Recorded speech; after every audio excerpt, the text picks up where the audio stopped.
Hi, everybody. I'm Chris Preimesberger, editor of eWEEK. Thank you very much for joining us today for the latest edition of eWEEK eSpeaks. It's our series of conversations with IT thought leaders from all over the business. Today's interviewee is Rick Song. He is the CEO and co-founder of Persona, a relatively young company based in San Francisco, Rick, or what? Yes, based out of San Francisco. Yeah, so right in the Bay Area with us. So welcome, Rick. Thank you so much for having me. No, this will be fun. Tell me, Rick, a little bit about yourself and your background and the founding of Persona and why you started it. Yeah, absolutely. So prior to Persona, I was an engineer at Square for about 5 years.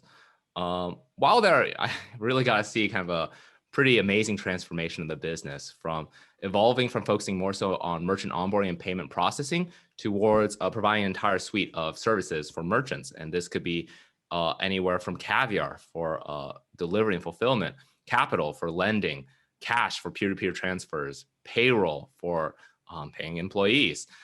And throughout all of that, we saw identity become a core piece. And honestly, it was a large part of my work as well, especially as we saw the transformation from focusing much more on compliance for things like merchant onboarding and payment processing to aspects like fraud for capital.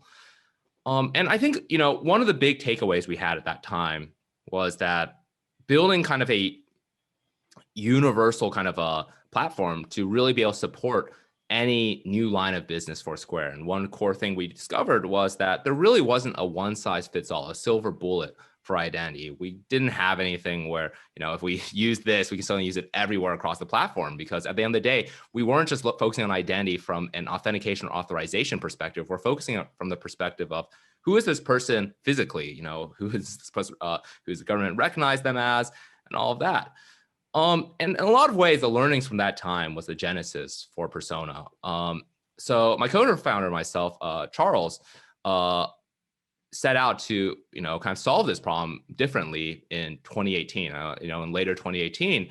And we really founded Persona with this core idea of, could we build kind of a identity verification platform that can work for any type of business and take a more privacy-centric type of approach towards it all, really enabling organizations to start from day one with a privacy-centric infrastructure that can adapt to them and as well as their customers.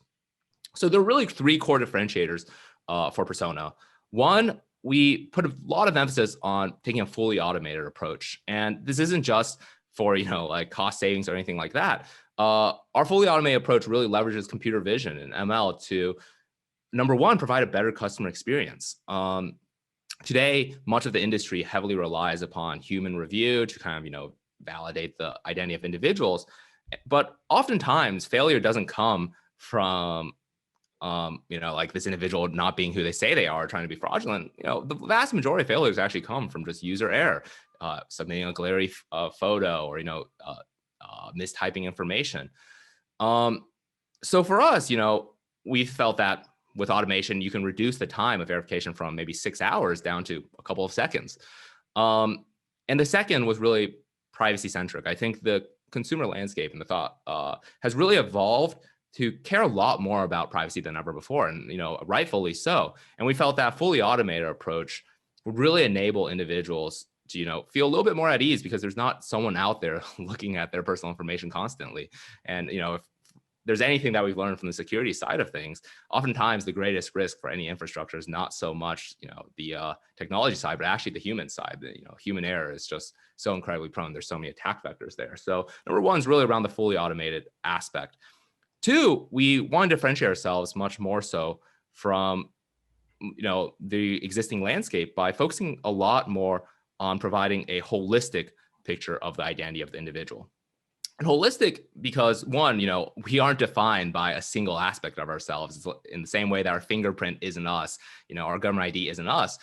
We wanted to take an approach where, you could really do anything from using a database, government ID verification, selfie, as well as a variety of passive approaches like network signals, behavior, as well as device signals to paint a more holistic image of the individual and enable our customers to verify people not from just a single data point, but from many, and in a lot of ways also future-proofing them.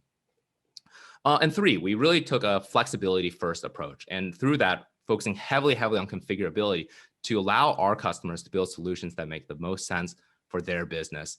I think today, as opposed to businesses having to cobble together, dozens of vendors, for us, you have a all-in-one package that you can mix and match, and that, number one, adapts to your business. So whether you are doing alcohol delivery, verifying students or instructors, fulfilling drug prescriptions, or even like home viewing, and of course, fintech purposes like account opening or lending, you have a platform that can be adapted to your business.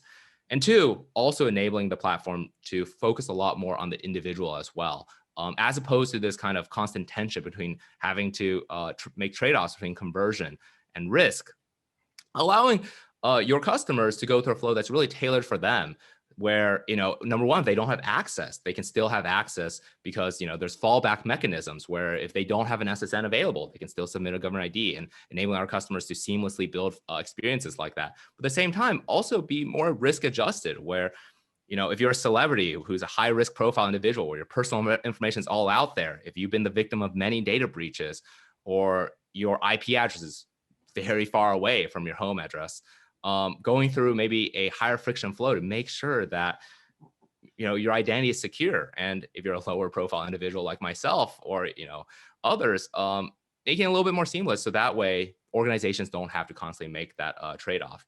So really, with this emphasis on these three key pieces, which is automation, holistic, and flexibility, to really try to tackle this identity problem in hopefully a different way, and one that can really work for any type of business, whether you are fintech or health tech, ed tech, or otherwise. Well, We've Rick, really tried to take it. Rick, it sounds like you're collecting a lot more data than a lot of the other identity authentication companies. Is that true or what? It sounds like, because you're painting a picture of the holistic person, which means a lot of different kinds of media. We're talking about social media, we're talking about video, we're talking about images and all that. Is that a good description of what you do?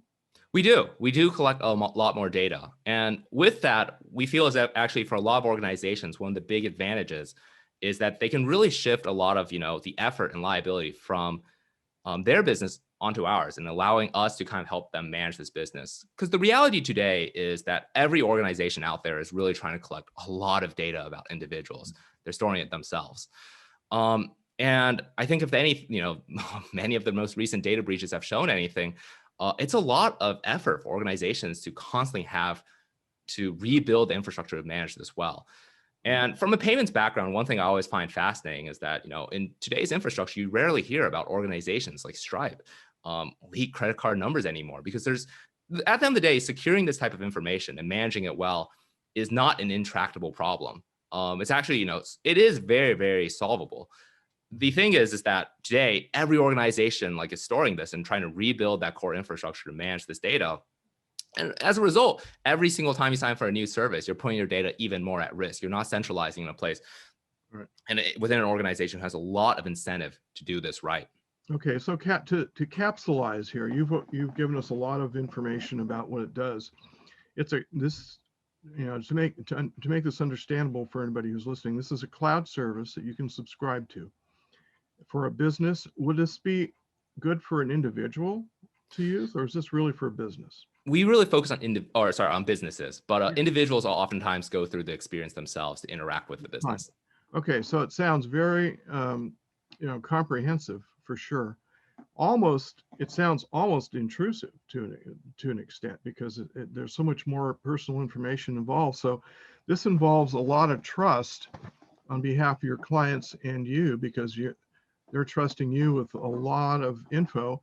But I think with the automation and the intelligence that you talk about, and the speed and the efficiency of the application, that pays for itself, it sounds like. I think that's one part of it. And in addition, I think the other half for us is really, I think the question for consumers oftentimes is, would you trust an organization whose entire purpose is really to secure this data well? Or do you want to trust the organizations who, they have a lot of differing priorities? And for companies that work with us, we have the advantage, number one, that we help the business itself centralize this data. So that way for acts like GDPR, like CCPA, where redaction and data subject access requests are more important than ever. It's easy for them to effectively be able to find all of the personal information that they've collected on an individual and immediately redact it. Organizations can set retention policies for all personal information collected. A lot of organizations that we work with, the moment they finish using this data, they have a retention policy to delete it immediately. Right. Well, effectively by doing this, at Square, we saw this actually relatively frequently where data could be spread across your entire infrastructure. And by not centralizing it, even when you try to delete it, it's just so incredibly challenging. Yeah. But for us, we're able to do this because it is centralized, and we've put a lot of emphasis on building an incredibly secure storage layer to enable organizations to handle this a bit better. So for consumers, hopefully, in the same way that today, many of us are trusting Stripe with our credit card information, with our payment information. We can do the same for personal information. And hopefully, it's amazing that we see more personal information leaks than we do credit card number leaks. And I think a lot of it really is this aspect of incentives. I think oftentimes I harken back to the 90s where there was a lot of credit card data leaks at that time, but the industry has really evolved, whether because of regulations, because of compliance and otherwise, in a way that, we rarely, frankly, most likely you feel more comfortable putting in your credit card number into, a random online store than you do putting in your personal information with a large organization. And we hope that we can really reverse this trend. And I think the reason why the payments industry has been so successful on this has been because of, this immense effort within it to build a more secure infrastructure. And oftentimes it's a couple of players who've done an amazing job on that. Okay, so we have just a minute or so left, Rick. We just had Data Privacy Day, International Data Privacy Day recently here in the end of January. And your company is really focused on maintaining that privacy at a very high level.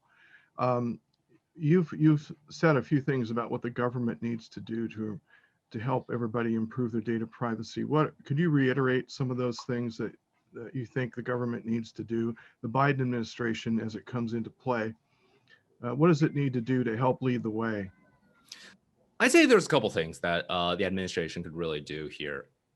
Today, we already see state by state a lot of legislation being passed to, essentially improve how our personal data is managed, as well as our individuals, us as consumers control over it.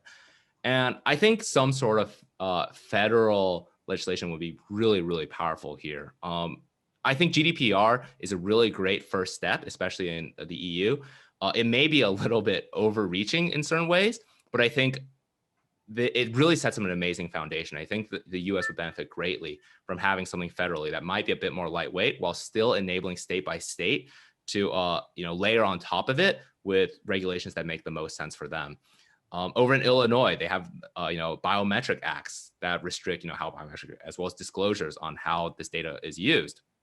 California, we have CCPA, and as well as the upcoming kind of addendum to that and reiteration of that I think could be layered on top of a core foundation. So I think first and foremost, really the Biden administration could really build a federal kind of legislation that could really set up a great landscape for all the states to build on top of and iterate on top of for their own needs. Yeah. And two, I think the other aspect is almost certainly some degree of legislation around how this data must be stored, the controls around it, improving the robustness of what an organization has to do to really manage this data. I think the reality of it today is that there isn't nearly enough kind of legislation on how this data is collected, how it's stored, how it must be managed, and how it must be used. And I think by setting a precedent there, it'd be enormously impactful for all consumers.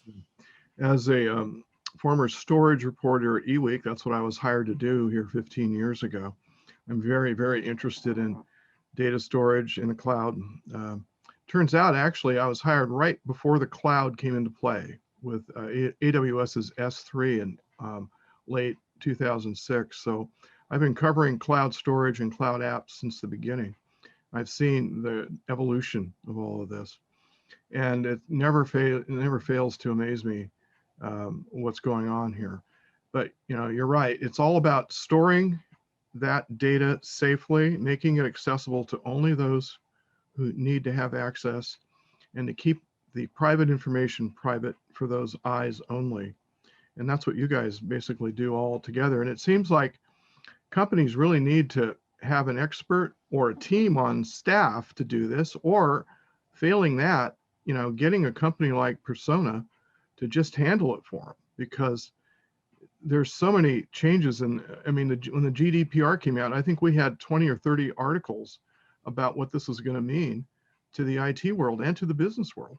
Yep. And it's continues to evolve. So like you say, with the California Act that was enacted last January 1st of 2000, and then the addendum to it. And we're going to be seeing other addendums. We're going to be seeing other privacy laws coming into play as more and more data goes online and in the cloud, so to be stored. So this is fun, and you guys are in the right lane for this. I think you're a great service. So good luck to you. Hey, really appreciate it, Chris. Yeah, Rick Song, CEO, co-founder of Persona. Thank you very much for joining us today on eWEEK, eSpeaks. Thank you. And for everybody following along to the bitter end here, thank you and have a great rest of your eWEEK. Thanks for joining us on eWEEK eSpeaks. Go to eWEEK.com to hear more conversations with IT thought leaders.